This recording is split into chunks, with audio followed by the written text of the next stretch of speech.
Columbus didn't used to be a sailor.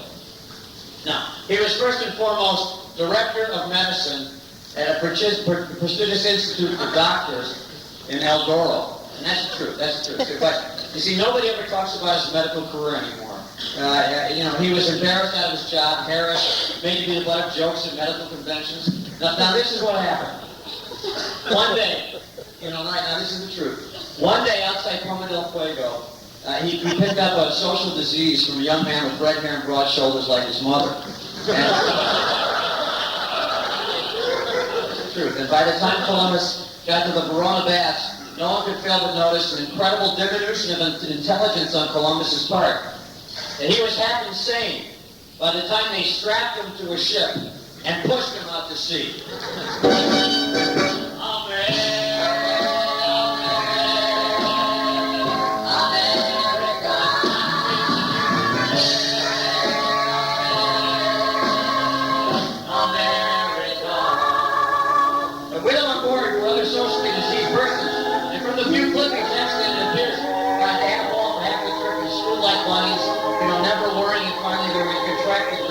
Because they all had it, you see. So they debauched the whole night and they awoke refreshed.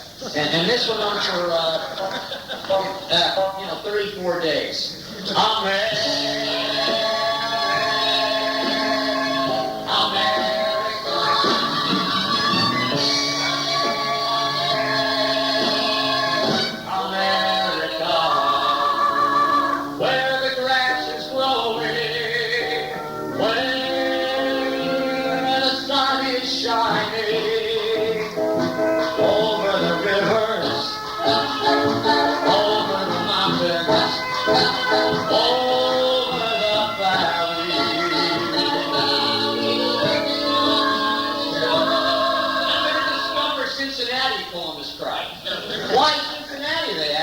My Aunt Cynthia and Uncle Nathan, he said, who died 4 years earlier in a plague which my institute never quite found the cure for.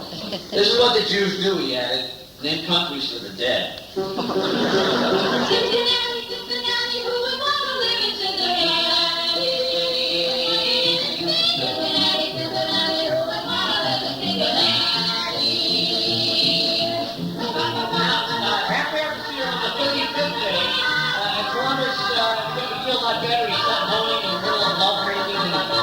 Say, well, how about that, young man? Or sometimes boasting, tell me you didn't like that, huh? Well, everyone was glad to see Columbus becoming his old self again, but everyone was also saying what a prick Columbus was. In his diary, he wrote, whatever it is I discovered, it better not give me any lip.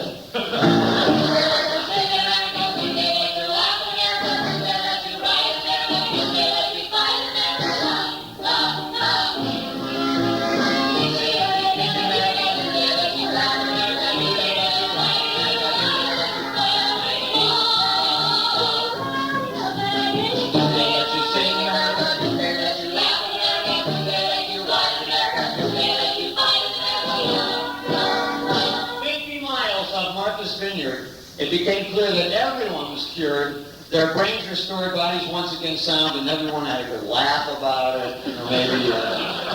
And maybe whistled with relief, maybe gave a few pecks on the cheek here and there, but there was no heavy petting, you can be sure of that.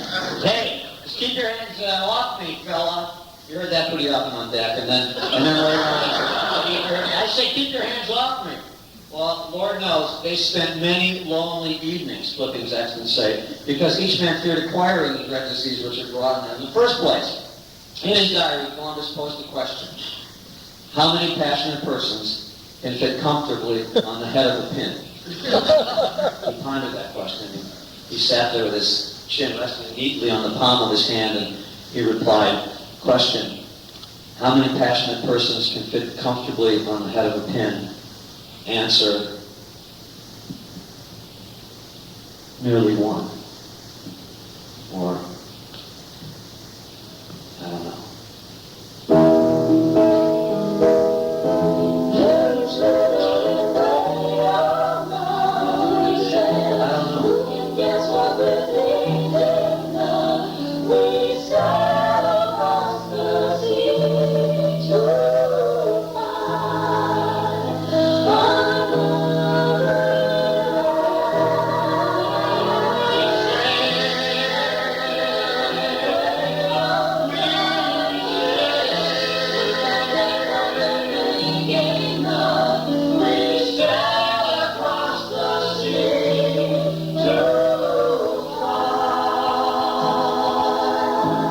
So then they were on board looking out to see this new land Columbus was going to discover.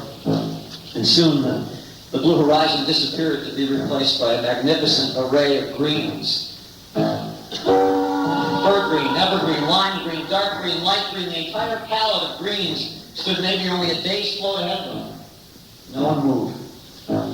No one was allowed to move. When they were maybe 50 or 75 yards away, Columbus could not withstand his enthusiasm any longer.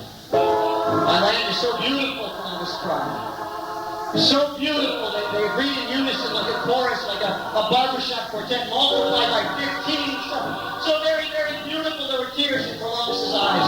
Then he turned to them. He looked every one of them straight in the face because he was very moved by his discovery. Men, no longer do I call this land Cincinnati.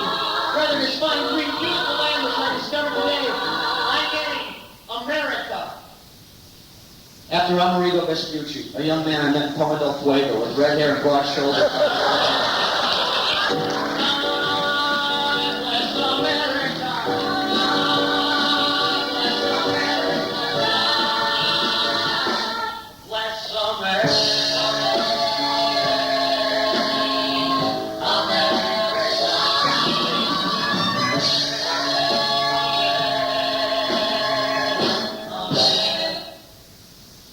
The thing about explorers is they discover things that are already there. Columbus closed his diary and went ashore.